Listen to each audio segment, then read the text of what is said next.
Alors, cet institut a 4 volets et on peut parler de ça si ça vous intéresse parce qu'il a un volet de déployer et de gérer des programmes de formation supérieure en sciences infirmières de niveau master et doctorat. Il doit participer à la production de savoirs innovants qui reposent entre autres sur des perspectives infirmières. Mais cet institut a vraiment une mission dans les premières années de former la relève enseignante. Donc, les profs des HES n'ont pas de master.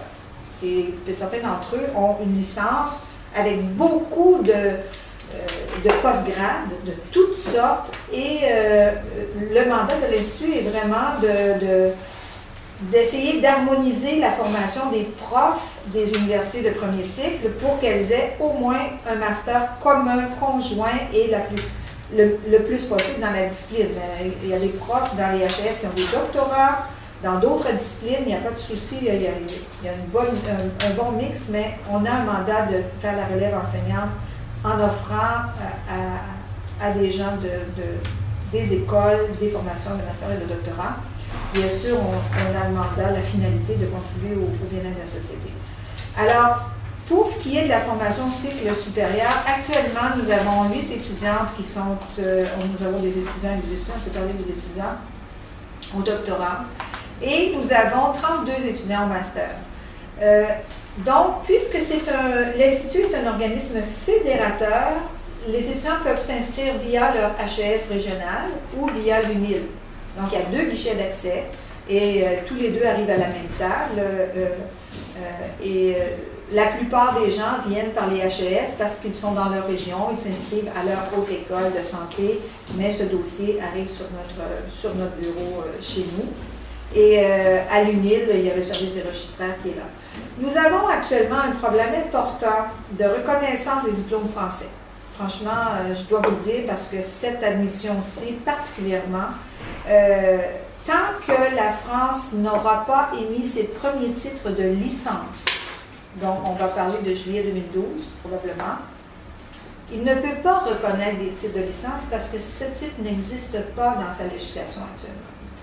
N'existe pas dans ses pratiques, n'existe pas dans sa réglementation, tant et aussi longtemps que le premier papier, licence signé par, je sais pas, le ministre ou le recteur ou je ne sais pas, n'est pas sorti légalement. On ne peut pas, à l'Université de Lausanne, l'Université de Genève, ne reconnaîtront pas un titre de licence.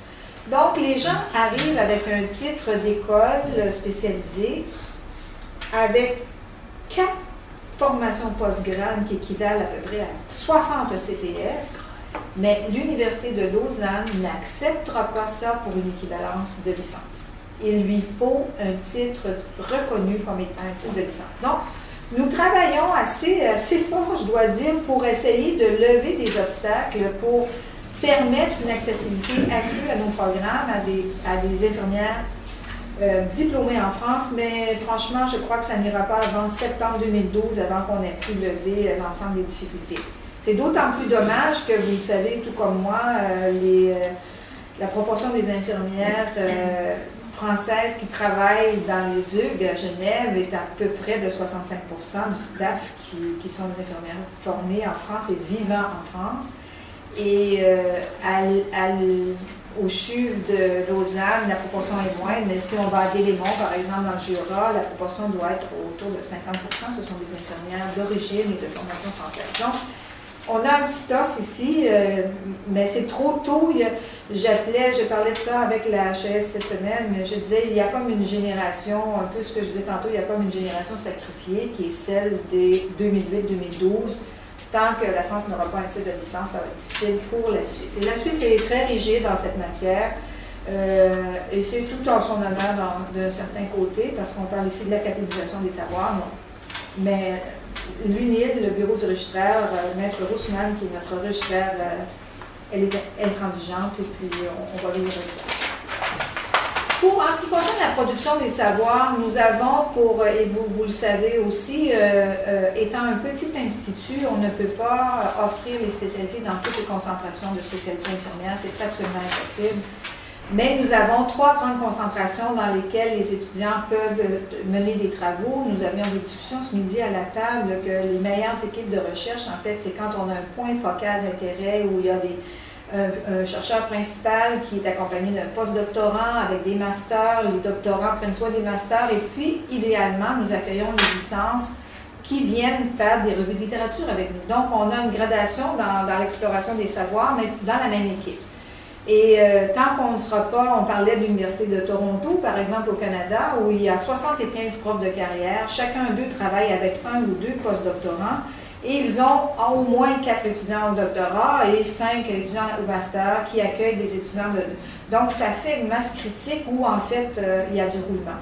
Mais un professeur de carrière, et là, vous pourrez en parler avec Philippe, mais on ne peut pas avoir plus de 3 étudiants au doctorat à la fois parce que c'est énormément d'accompagnement. Écoutez, moi, quand les étudiants au doctorat m'envoient leur chapitre de discussion, j'en ai pour 10 jours, une semaine, 10 jours, parce que je relis toute la littérature avec eux. Donc, il y a une charge de travail raisonnable.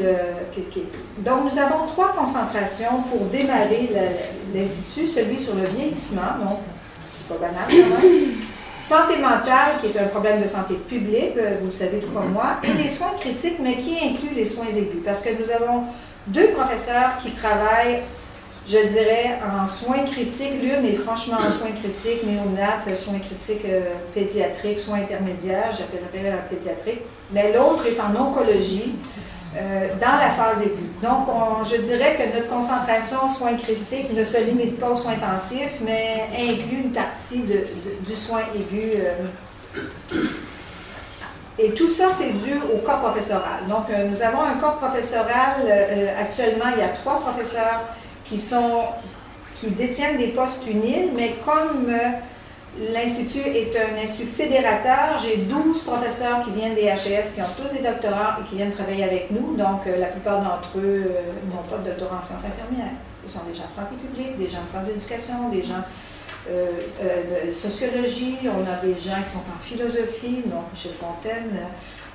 Donc, on fédère une quinzaine de profs, mais ce sont mes profs, un nouveau poste ouvrira là, qui va être au concours dans quelques semaines, mais ce sont les profs de carrière de l'Institut qui sont le plus interpellés pour les doctorats. Pour les masters, c'est l'ensemble de mes profs collaborateurs, mais pour les doctorats, c'est surtout les profs de l'Institut.